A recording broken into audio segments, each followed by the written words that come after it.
texte de base, j'y reviendrai tout au long de cet enseignement. Job 33, 14. La Bible dit ceci, Dieu parle cependant tantôt d'une manière, tantôt d'une autre. On ne le remarque pas, il parle par des rêves, par des visions nocturnes, quand un sommeil profond tombe sur les hommes, quand ils sont endormis sur leur lit. Il leur communique alors son message et confirme les avertissements qu'il leur donne. Il veut ainsi détourner l'homme de sa manière de faire. Il évite à l'homme fort de tomber dans l'orgueil. Il préserve son âme de la tombe et sa vie de la menace du javelot. Alléluia. Toutes ces choses, Dieu le fait dans les rêves. Dieu parle cependant tantôt d'une manière, tantôt d'une autre. On ne le remarque pas. Il parle par des rêves, par des visions nocturnes. Quand un sommeil profond tombe sur les hommes, quand ils sont endormis sur leur lit, écoutez maintenant ce que Dieu fait dans les rêves. Il leur communique alors son message. Il confirme les avertissements qu'il leur donne. Il veut ainsi détourner l'homme de sa manière de faire. 3. Il évite à l'homme fort de tomber dans l'orgueil. 4. Il préserve son âme de la tombe. 5. Et sa vie de la menace du javelot. 6. Ici, l'auteur de ce texte nous énumère déjà des objectifs, et 6 objectifs, énumérés ici, que le Seigneur poursuit lorsqu'il nous parle au travers des rêves et des songes. Allons-y dans d'autres textes. Le prochain texte, ça sera Ecclésiaste 5. Ecclésiaste 5, c'est juste après les livres des Proverbes. Donc, Job, Psaume, Proverbes, et puis Ecclésiaste 5. Le verset 2e.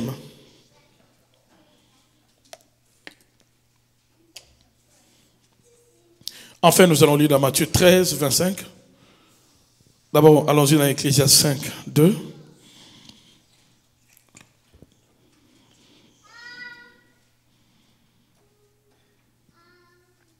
Oui, les rêves surgissent dans un flot d'occupation et la voix de l'homme stupide dans un flot de paroles. Les rêves surgissent dans un flot d'occupation et la voix de l'homme stupide dans un flot de paroles. C'est la partie A surtout de ces versets qui nous intéresse. Oui, les rêves surgissent dans un flot d'occupation, par plusieurs occupations si vous voulez. Enfin, allons-y dans Matthieu 13.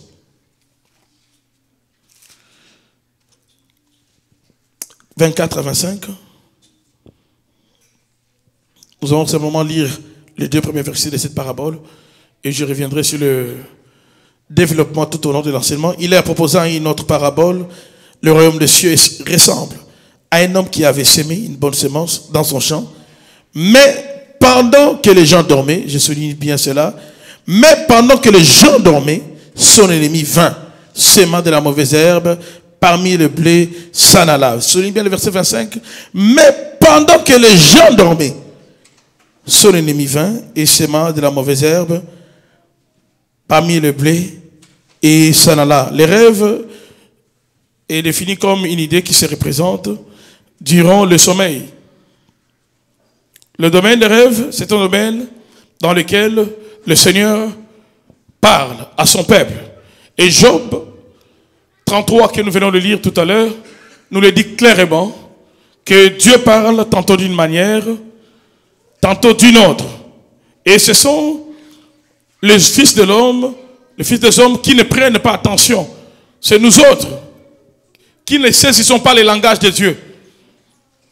Si seulement nous pouvons être attentifs, si seulement les chrétiens pouvaient être attentifs, il y a certains malheurs, il y a certains pièges de l'ennemi dans lesquels nous tombons, que nous allons, n'est-ce pas, éviter. Parce que le Seigneur nous avait déjà parlé. Si seulement on peut être un peu plus éveillé, il y a certains messages que le Seigneur peut te glisser, que certains messages que le Seigneur peut te faire parvenir. Pas seulement dans le travers des rêves. Le Seigneur parle de plusieurs manières, nous dit Job. Alléluia. Il y a, parmi ces manières, il y a aussi les moyens par lesquels le Seigneur parle aussi efficacement, qui est le rêve, qui est aussi le domaine des songes. Mais laissez-moi vous dire d'abord, mettons-nous d'accord que le Seigneur ne parle pas que par les songes, pas que par les visions. Le Seigneur parle par plusieurs façons. Mais ce que je souligne ici, c'est ce que l'auteur de ce livre nous fait comprendre. Il dit, Dieu parle cependant tantôt d'une manière, tantôt d'une autre. Et on ne le remarque pas. Dans notre version, on dit, et on ne prend pas garde. Souvent, nous sommes confrontés à certains malheurs. Il y a certains malheurs, événements tragiques qui s'abattent dans nos familles. Ou peut-être Dieu nous a avertis. Mais on n'a pas compris l'avertissement de Dieu. On n'a pas compris le langage de Dieu. Le premier point sur lequel je m'aimerais enfoncer le clou ce soir, c'est de savoir que Dieu parle. Est-ce que tu peux dire avec moi, Dieu parle? Le peuple du Seigneur doit savoir que leur Dieu qu'il prie, ce n'est pas un Dieu qui est l'équivalent des idoles. Plusieurs psaumes, David dit dans plusieurs psaumes, il décrit la différence qu'est l'Éternel des armées. Et par rapport aux autres dieux qui sont faits de mains d'hommes, qui sont faites avec du bois, qui sont faites avec je ne sais pas quelle matière. Notre Dieu, il parle. Alléluia. Dieu parle. Et souvent nous sommes distraits. Souvent nous ne savons pas comment saisir le message du Seigneur. La prière d'un enfant de Dieu doit être celui-là. Seigneur, aide-moi à comprendre comment tu me fais parvenir tes messages. Aide-moi à comprendre comment tu me parles, comment tu m'inspires. Ça doit être là la prière d'un enfant de Dieu. À cela, j'aimerais aussi ouvrir une parenthèse. Je ne suis pas en train de dire ici que nous tous nous devons devenir des prophètes et des prophétesses. Alléluia. Alléluia. C'est pas parce que Dieu t'a parlé sur un sujet et tu as vu que la chose, ça s'est accompli comme le Seigneur te l'avait dit. Ça peut être dans une vision. Ça peut être même par une conviction, parce que même une conviction peut être un langage par lequel le Seigneur te parle. Et si Dieu le fait, dis gloire au Seigneur. Ce n'est pas un ministère automatiquement qui doit commencer. Et c'est ça le malheur actuellement. On a fait 2-3 rêves qui sont arrivés et finalement on devient prophète. Alléluia. Et tu peux même voir des choses qui s'accomplissent. Mais ce n'est pas pour autant qu'on peut certifier que c'est forcément le Seigneur qui te les révèle. Quelqu'un peut voir des choses qui s'accomplissent. Quelqu'un peut avoir, j'allais dire, quelqu'un peut recevoir des messages qui l'avertissent sur des événements futurs. Et ces événements s'accomplissent. Comme il a reçu ce message, ce n'est pas pour autant qu'on peut conclure que c'est le Seigneur qui a parlé. Dieu a dit même aux enfants d'Israël que lorsque vous verrez un prophète venir vous dire des choses et que ces choses-là, il prédit des événements, ces événements ne s'accomplissent pas, c'est un signal fort que c'est un faux prophète. Ça, c'est le premier élément. Toujours dans le livre de Moïse, Dieu ajoute un autre élément qui doit permettre à son peuple de différencier un vrai prophète d'un faux. Dieu leur dit également ceci: même celui qui viendra, qui vous prédira l'avenir, et que cet avenir s'accomplit. Dieu n'a pas dit directement acclamez-lui, dites-lui, tu es un bon prophète. Non. Mais Dieu dit, s'il vous dit, après avoir prédit, et que sa prédiction s'est accomplie, s'il vous dit d'aller vers d'autres dieux, sachez que c'est moi Dieu qui vous met à l'épreuve. N'écoutez pas une telle personne. Donc ça veut dire, quelqu'un peut prédire l'avenir, quelqu'un peut donner des prédictions qui s'accomplissent exactement, mais il n'est pas du Seigneur. Est-ce que vous êtes avec moi? Les médiums, nous le voyons ici à la télé. Je ne sais pas, à vous que je dois dire cela. Si tu es ici à Montréal, si tu es ici au Canada, il y a certaines chaînes télévisées ou dans les heures tardifs, il y a des médiums qui ont des espaces. C'est révoltant de voir comment le monde est vraiment sous l'emprise du diable. Pas des églises, hein, des médiums. La nuit, là, ils ont des espaces. Il y a même un homme célèbre, un monsieur que je vois souvent sur le photo Journal Métro ou encore à la télé, avec un regard là vraiment qui t'effraie, qui est devenu célébrité actuellement ici dans ce pays. On leur accorde des espaces où ils étalent la sorcellerie au grand jour, ou par la prédiction. Il parle, n'est-ce pas, il donne aux gens des messages sur leurs relations amoureuses, sur tous ces domaines-là, parce qu'ils vont toujours dans le domaine où les gens sont le plus accrochés. Il leur donne les prédictions. Et il s'arrange que souvent ça soit de bonnes choses. Mais eux-mêmes savent qu'est-ce qu'ils cachent. Mais il donne aussi des prédictions. Des fois même ça s'accomplit. Et trop souvent je pense, c'est exact. Mais est-ce que la source est de Dieu? J'aimerais te dire ce soir que toute prédiction qui s'accomplit n'a pas forcément comme source l'Éternel, le Dieu des armées.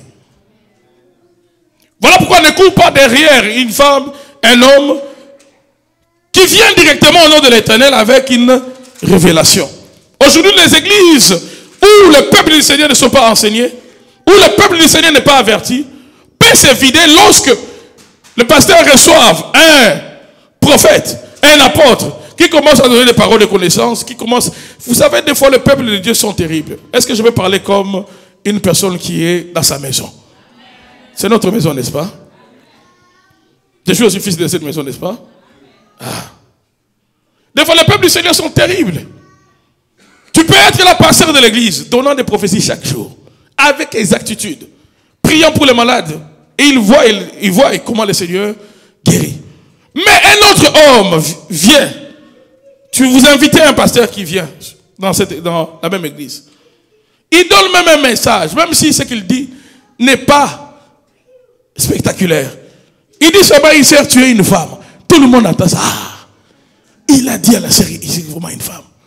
Où est son numéro? Cherchons son numéro.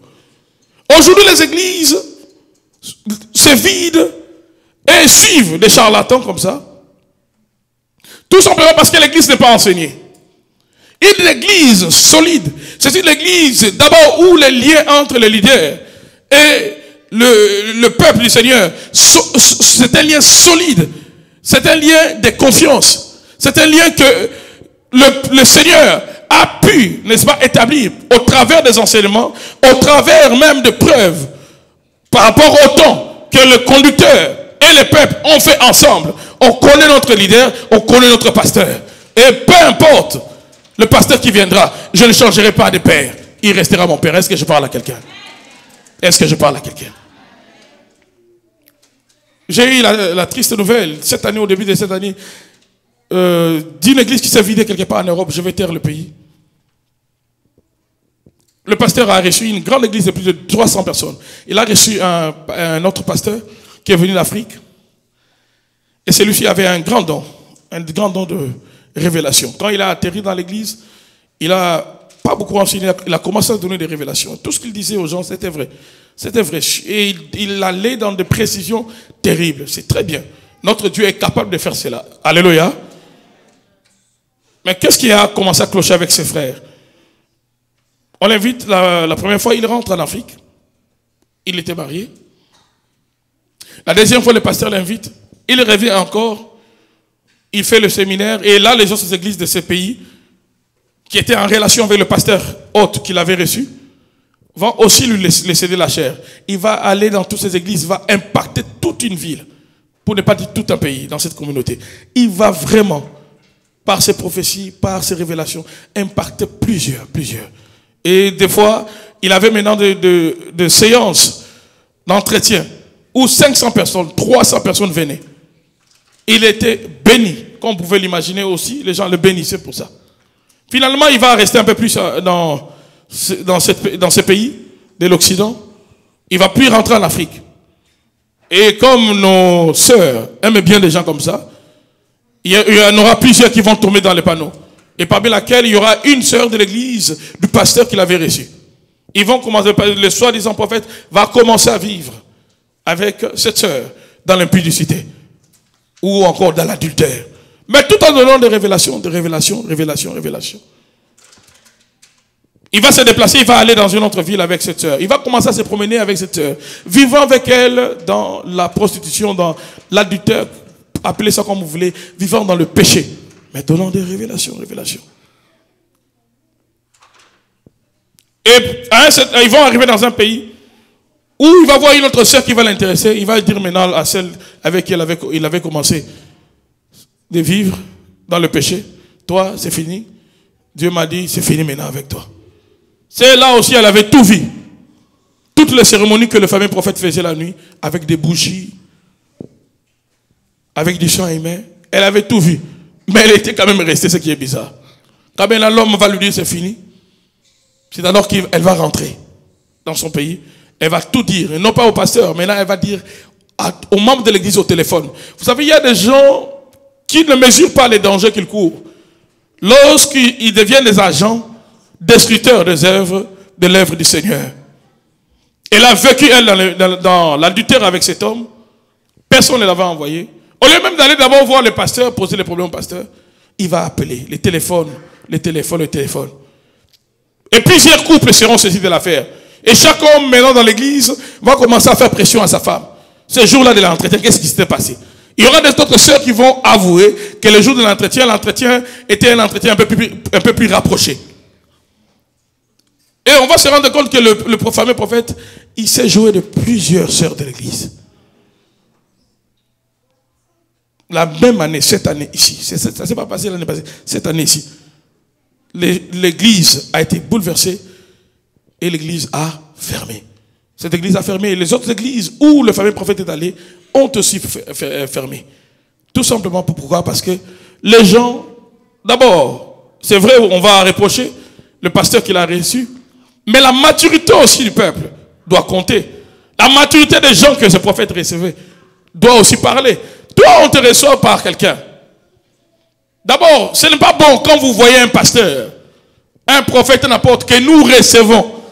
Vous croyez que c'est lui qui va solutionner les problèmes que nous avons commencé à prier, ça fait peut-être 2 ans, 3 ans, 4 ans.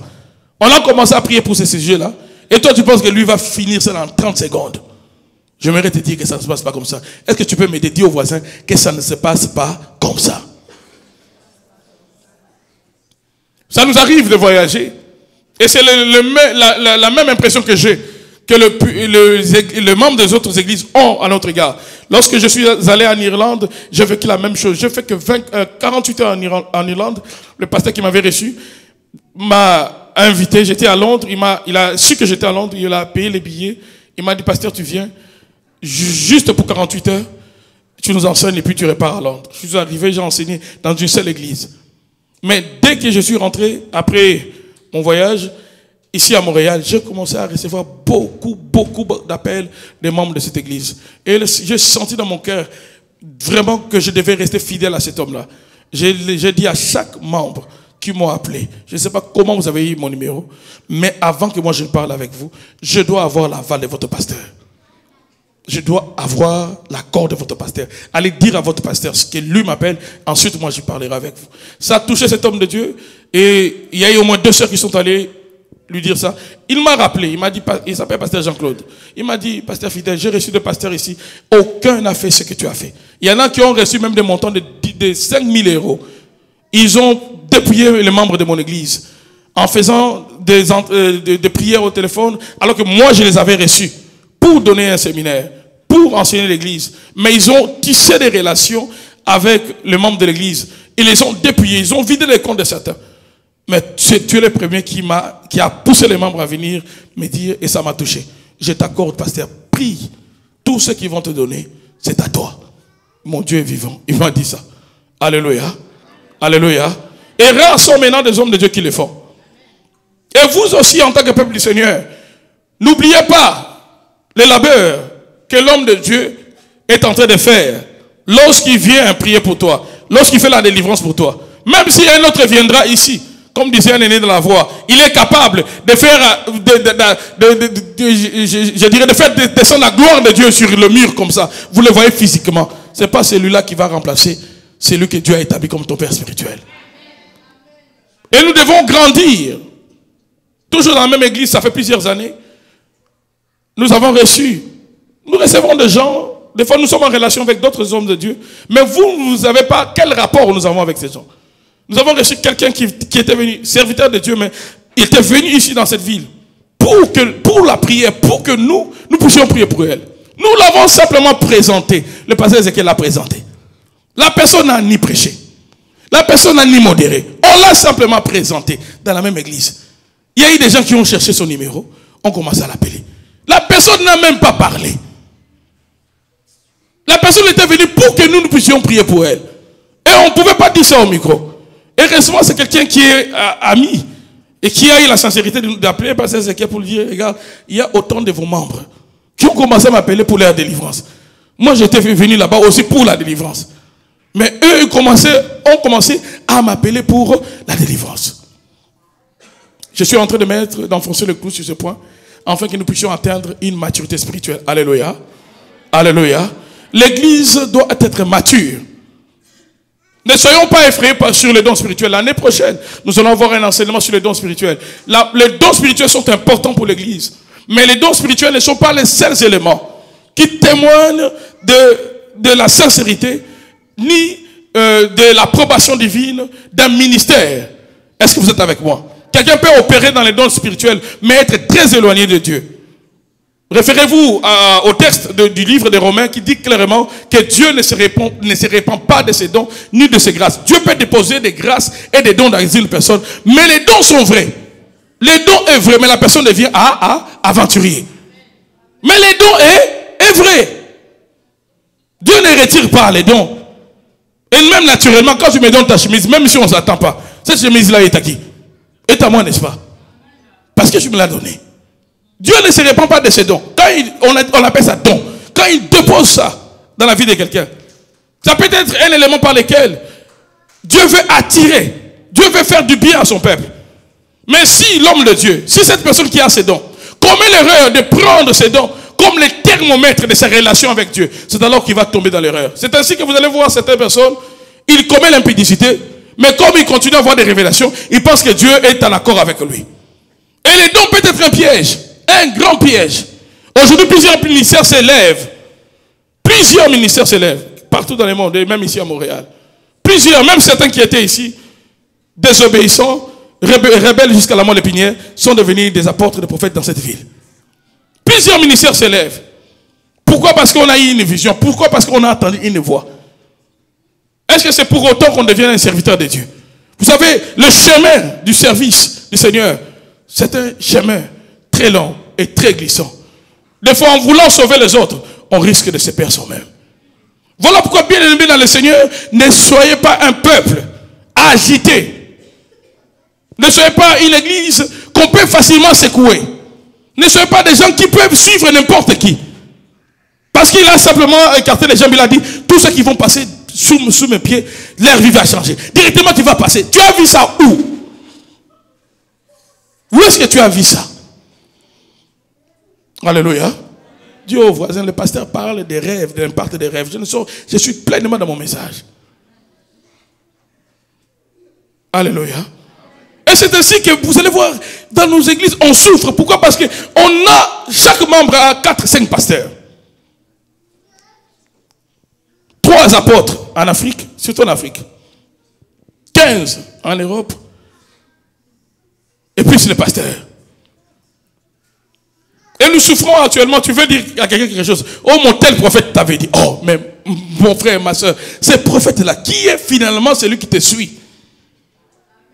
Même nos enfants qui sont là, ont-ils 5 papas, 3 mamans? Allez-vous aimer qu'une autre maman entre dans votre cuisine et prépare la nourriture pour vos enfants? Et c'est ainsi qu'en Occident, remarquez, nous continuons d'avoir des problèmes et la sorcellerie continue à nous bouffer. On ne fait qu'enterrer. Nous sommes en train de quitter la terre précocement alors que nous sommes dans des pays apparemment industrialisés qui devaient nous garantir une certaine longévité. Mais l'ennemi est en train de prévaloir dans nos vies parce que nous sommes en train de marcher avec Dieu, mais de marcher dans les désordres. Et Dieu n'est pas dans les désordres. Ce n'est pas en ayant 5, 7 pasteurs, 10 prophètes que ta vie est garantie. Non, pas du tout. Tu seras dans la confusion. Si un t'appelle et te dit, Dieu m'a dit ne sors pas aujourd'hui. Et l'autre t'appelle et te dit, Dieu m'a dit sors aujourd'hui. Et moi aussi je t'appelle et je te dis, Dieu m'a dit reste debout. Qu'est-ce que tu vas faire? Qui tu vas écouter, qui tu ne vas pas écouter? Demande au voisin, qui tu vas écouter, qui tu ne vas pas écouter? Et cette vague est en train de ravager nos communautés. Pourquoi? Parce qu'en Afrique, je suis pour les dons. Dieu me parle, je crois que les dons de révélation sont les dons qui font peur au monde du ténèbre. C'est les dons que la sorcellerie n'aime pas. C'est donc que le monde du ténèbre déteste les plus. Voilà pourquoi ils sont en train de salir ces dons. Mais il y a trop des aventuriers, des gens qui sont prêts à tout en Afrique. Qui vont se faire des incisions. Qui vont dormir, je ne sais pas moi, dans le cimetière. Qui héritent des fois même cet héritage comme quelque chose de familial. Parce qu'il y a dans certaines familles où il y avait un féticheur. Le grand-père était féticheur et la capacité de lire l'avenir est transmis comme un héritage. Et nous avons beaucoup de gens comme ça dans nos régions. Et ce sont ces gens-là, aujourd'hui, qui prennent le manteau de serviteur de Dieu, que nous commençons à appeler. Et il va te dire maintenant, comme toi, tu veux vite cette richesse, tu veux vite cette délivrance, il risque de te demander des choses. Tu vas te poser la question, mais est-ce que vraiment c'est Dieu ou ce n'est pas Dieu? Est-ce que je parle à quelqu'un? Il est important que nous puissions être matures dans les choses de Dieu et être stable. Est-ce que tu peux le dire avec moi? Ma stabilité garantit ma réussite dans la marche avec Dieu. Encore plus fort, ma stabilité dans les choses de Dieu garantit ma réussite dans ma marche avec Dieu.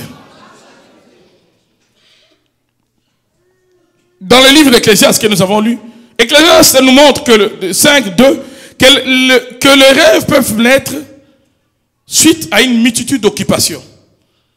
J'ai souvent donné cet exemple à Kinshasa. Même maintenant, je suis un bon joueur de jeu de dames. Si tu es ici dans la salle, tu penses que tu peux me battre, tu te trompes. Je suis un très bon joueur. Et je peux même le dire, en vous regardant dans les yeux, j'ai déjà même battu l'ordinateur. Dans les jeux de dames.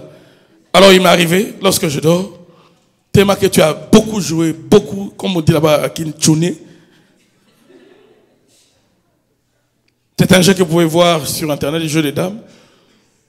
Et si dans une journée à l'époque, j'ai beaucoup joué à cela. La nuit, avant même de fermer les yeux, je voyais des carrés, comme les damiers là. Et il y avait même certaines formules que je commençais à me représenter. Des fois, ça pouvait m'accompagner comme ça, même quand j'entrerais dans mon inconscience. Je me vois en train de jouer. L'occupation peut influencer les rêves. Ça n'a rien de spirituel. Ça n'a rien. Alléluia. Ce n'est pas une révélation. C'est simplement parce que j'ai été trop attaché à la chose, passionné à la chose. Tu soulèves le sac. Tu fais les mêmes mouvements pendant 7 heures du temps. C'est fort possible que tu te retrouves aussi la nuit entré. Et des fois même sur le lit, tu le fais avec tes bras. C'est simplement l'activité que tu as plus fait et ça n'a rien de spirituel. Là, j'aimerais vraiment mettre un peu de bémol afin que nous puissions ne pas tomber dans l'exagération. Vous savez, ce sont des sujets que certaines personnes, par crainte de l'exagération, refusent d'enseigner. Et c'est là où nous commettons une erreur. Ce qui est vérité, nous devons le dire aux gens. Et nous devons aussi montrer au peuple du Seigneur d'éviter, comme l'avait dit le pasteur Roland ici, d'aller aux extrêmes. Mais la vérité doit être dite. De la même façon, je parlais ici de faux prophètes, mais il y a des vrais prophètes.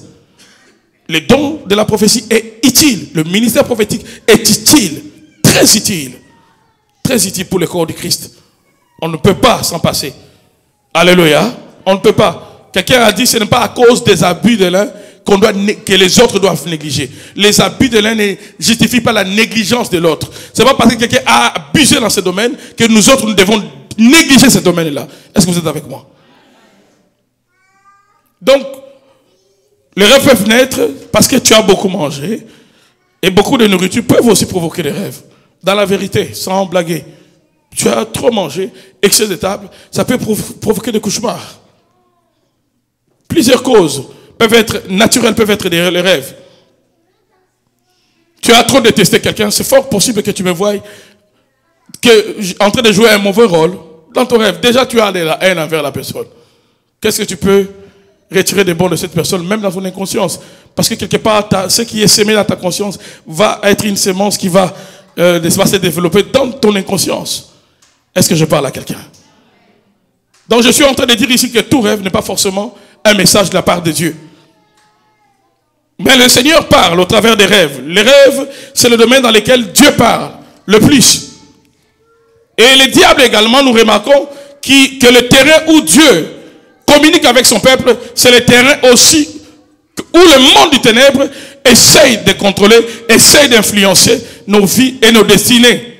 J'ai donné ici le texte du livre de Matthieu, je pense Matthieu 13, où nous voyons dans cette parabole, le Seigneur Jésus nous révèle ce que moi j'appelle la mentalité du diable. Dans sa mentalité, il a une heure dans laquelle il œuvre bien, où le monde du ténèbre opère le plus. On nous parle d'une personne responsable qui avait un champ et qui a semé le blé. Mais son ennemi n'est pas venu le jour. Son ennemi est venu la nuit pour semer. Est-ce que vous êtes avec moi? C'est ça la mentalité du monde des ténèbres. Il n'est pas venu quand tout le monde avait été éveillé. Ils sont venus semer, livrer. Ils sont venus semer le danger. Ils sont venus semer la mort. Quand le propriétaire et tout le monde était endormi dans l'inconscience. Ça, c'est la mentalité de ceux qui sont dans l'industrie satanique. C'est la mentalité de leurs chefs. Ils opèrent quand nous sommes endormis. Ils opèrent quand nous sommes distraits. Ils opèrent quand nous avons des facultés affaiblies. Donc la nuit est aussi un moment que le diable, que le monde des ténèbres utilise pour agir. Voilà pourquoi il faut faire attention avec la nuit. Alléluia. Il faut faire attention avec la nuit. Faites très très attention. Surtout quand tu es dans les combats avec le monde des ténèbres. Faites très très attention avec la nuit. Ce n'est pas un moment où tu vas au lit n'importe comment. Faites très très attention. Référez-vous à l'histoire de deux femmes du temps de Salomon. Les deux femmes ont tous perdu quelque chose. Il y a une qui, à cause d'un sommeil profond, a tué son enfant. Mais il y a aussi l'autre qui, à cause d'un profond sommeil, on a volé son enfant. La nuit, c'est une période où se passe beaucoup de transferts spirituels. Spirituels. Les deux femmes ont vécu la conséquence d'un sommeil profond. Une a tué, l'autre a perdu. Est-ce que vous êtes avec moi? Et toutes ces choses se sont passées quand? La nuit, lorsqu'elle dormait. Voilà pourquoi quelqu'un qui est endormi comme si on l'a donné je ne sais pas moi, de coups de somnifère ou quoi. C'est une personne qui sera surpris dans sa vie. Et plusieurs décisions de nos vies se prennent la nuit dans ce monde-là. Plusieurs décisions, surtout au niveau de nos familles. C'est le moment le plus favorable du monde des ténèbres. Pourquoi? Parce qu'ils se rassemblent. Je ne dis pas qu'ils n'opèrent pas. Même maintenant, ils peuvent opérer. Ils aiment opérer n'importe quand. Mais le moment où ils sont plus à l'aise, c'est le moment où leur corps est couché. Où on a comme l'impression qu'ils se reposent. C'est en ce moment-là qu'ils se rassemblent. C'est à ce moment-là qu'ils prennent des décisions. C'est à ce moment-là qu'ils planifient pour tuer. C'est à ce moment-là qu'ils planifient que nous allons faire ceci pour sa vie. Nous allons faire ceci pour ses enfants. C'est le moment où ils sont en activité. Voilà pourquoi un enfant de Dieu, si tu ne travailles pas le matin et que tu as la possibilité des fois de veiller la nuit, je pense que même une fois, deux fois, trois fois, il faut le faire par semaine. Est-ce que je parle à quelqu'un? Le diable aussi vient dans ce domaine-là. Il vient la nuit. Comme le Seigneur vient donner le message, lui il vient pour nuire. Donc vous comprenez que le terrain de rêve n'est pas seulement un terrain où Dieu nous parle, mais c'est aussi un terrain dans lequel Satan, les sorciers, les occultistes opèrent beaucoup dans le but de semer la malédiction, d'envoûter, de lier, de semer des maladies dans les corps de plusieurs, d'utiliser l'esprit de la personne pour des missions sorcellériques. Parce que certaines personnes, ce qu'elles voient, ils appellent ça rêve, mais ce sont que des missions sorcellériques auxquelles leur esprit est imposé. Alléluia. J'ai souvent donné l'exemple de ses frères qui s'est vu dans un rêve. C'est un homme de Dieu qui a parlé de cela. Il s'est vu dans un rêve, on l'a piqué une seringue. Et le matin, exactement, à l'endroit où on l'a piqué, le matin, là, il n'était plus dans les rêves. Il a ressenti que ça piquait aussi. Faites très attention avec des rêves où, dans les consciences, dans les rêves, quelque chose t'arrive. Mais physiquement, quand tu te réveilles, Si peut-être on t'avait donné un coup, si on t'avait poignardé, si un animal t'avait mordu, exactement à l'endroit où la scène avait eu lieu, tu les ressens sur le plan physique. Sache que ça, ce n'est pas un rêve. Tu viens de recevoir un coup fatal du monde des ténèbres. Commence à attaquer, à prier par rapport à cela automatiquement. Ce frère s'est réveillé le matin, exactement là où on l'avait piqué. Il a simplement frotté sa main. Et qu'est-ce qui va arriver? Quelques jours après, sa santé va commencer à se dégrader, dégrader. Il va aller consulter le médecin. Il va passer des examens médicaux. On va le diagnostiquer VIH. Il n'est pas allé avec une femme portant cette maladie. Il ne se rappelle pas de s'être méconduit. Mais tous ceux qui se rappellent que cette nuit-là, on était en train de l'injecter des choses, mais il ne savait pas c'était quoi. Vous savez, le monde du ténèbre travaille. Les sorciers, ils travaillent. J'aimerais dire à quelqu'un ce soir que la sorcellerie est vraie. Et ils opèrent. Ce ne sont pas des amis, ils le tuent. Voilà pourquoi quand tu as des attaques sorcellériques, ne néglige pas ça. Quand tu as des visitations sorcellériques, ne néglige pas. Parce que c'est un rêve que vous appelez rêve. En fait, ce sont des visitations du monde des ténèbres. Est-ce que je parle à quelqu'un? J'avais donné même l'exemple d'une dame qui, dans ses rêves, elle se voyait manger des histoires sales. Des histoires sales. C'est arrivé 2, 3 fois. Elle était grande naturellement. Après cette série de rêves où elle mangeait, elle a constaté qu'elle a commencé à perdre la santé, à perdre la santé, à perdre la santé. Heureusement, elle était dans une église où le pasteur comprenait bien ce domaine-là. On a commencé à prier pour elle et directement cet esprit a parlé, cet esprit a libéré sa vie. Alléluia. Mais cet esprit est entré comment? Par la nourriture de la table du diable. Ce sont des nourritures de la table du diable. Quelqu'un qui mange la nuit. Et vous savez, on peut dire qu'un rêve est un rêve dangereux. Non pas parce que ça arrive une fois. Parce que c'est les rêves qui ont une certaine incidence dans nos vies. Se répètent souvent. Souvent. Je l'ai dit ici, ça fait plusieurs années, que la fréquence des rêves prouve même la véracité du rêve. Joseph avait dit ceci à Pharaon. Joseph avait dit à Pharaon, lorsque Pharaon lui a donné, lui a dit les 2 rêves qu'il avait fait de la vache grasse, vache maigre, tout ça. Joseph avait dit ceci par rapport à la fréquence. Il a dit à Pharaon, comme les rêves se répètent, sache au roi que cela est scellé. Et que cela se fera comme ça. Ça veut dire que parce que les rêves se répétaient, Joseph a interprété la répétition de cette rêve comme un arrêté irrévocable du monde spirituel. Comme les rêves se répétaient, Pharaon, sache que ces rêves-là s'accomplira à tout prix. Comme tu as vu cela à 2 reprises, la répétition de la même chose veut simplement dire que c'est un arrêté spirituel. Ça va arriver. Coûte que coûte, ça arrivera. Et des fois, le monde spirituel nous passe des messages. Même ceux qui te tourmentent, là, te passent des messages que tu es lié. Et c'est ainsi que vous allez voir certaines personnes, il ne fait que rêver, il transporte de poids. Il transporte de poids. Et vous allez voir que le rêve est réellement un miroir spirituel. Parce que vous allez voir qu'il y a des rêves qui sont, on dirait, uniformes à une catégorie de personnes qui ont la même réalité spirituelle. Et le pasteur est là. Il peut vous le témoigner. Il y a des rêves, ça ne nous étonne plus. Nous savons que dans tel cas, une personne peut rêver ça.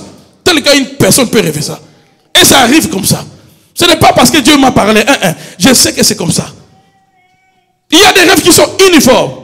Quelqu'un qui est soumis à une sorcellerie familiale, vous allez voir de telles personnes souvent dans les rêves. S'ils rêvent, ils seront utilisés comme des domestiques. Ils n'auront pas de volonté dans les rêves. Et des fois même, ces rêves-là seront effacés. Tout ce que la personne se souviendra, c'est que j'ai rêvé, je ne sais pas. Mais elle va ressentir physiquement un épuisement. Même si cette personne a dormi 10 heures du temps. Mais le matin, épuisement total. Est-ce que je parle à quelqu'un? Ça veut dire que la personne, parce que l'esprit de l'homme est lié quelque part à son corps. Et lorsque l'esprit de l'homme a subi des choses, son corps aussi réagit. Est-ce que je parle à quelqu'un? Donc il y a de ces rêves, bien aimés dans le Seigneur, des rêves, en fait, qui ne sont pas des rêves, qui sont une réalité spirituelle que tu vis chaque nuit. que tu vis chaque nuit. Voilà pourquoi il est important, bien aimé dans le Seigneur. Quand tu vois qu'il y a trop de mouvements spirituels dans tes rêves, dans un sens négatif, tu dois te réveiller dans la prière. Ne va pas au lit dans la colère. Ne va pas au lit avec des prières micro-ondes. Des prières rapides. Seigneur, tu ne respectes même pas les articles, la conjugation. Seigneur, je mets t'adore. Seigneur, je mets te loue. Seigneur, amen. Tu dors directement. Alors que toute la cuisine sorcellerie de ta famille avait prévu d'atterrir chez toi. Des fois, ils sont tellement méchants. Ils laissent même pas une seule personne. Ils viennent tous. Ils viennent tous. Vous savez, les sorciers, là. Voilà pourquoi il faut être Dieu pour les laisser le temps de se convertir. Ils viennent tous dans ces rêves-là. Est-ce que je parle à quelqu'un? Quand tu as déjà des choses, tu vois déjà des choses comme ça, bombarde dans la prière. Et puis prie quand tu es fort. Ne commence pas à prier quand déjà tu es affaibli. 22h, 23h, tu commences à bailler. Là, tu commences à vouloir maintenant. Non, là, je vais prier. Non. Prie quand tu es fort. Agenouille-toi, parle. Prie le Seigneur. Déclare. Parle au monde spirituel, ils entendront. Sème dans ta prière. Alléluia. Et ça va bouleverser quelque chose. Il y a beaucoup de choses à dire là-dessus. Pour ce soir, on s'arrête là. Que Dieu vous bénisse.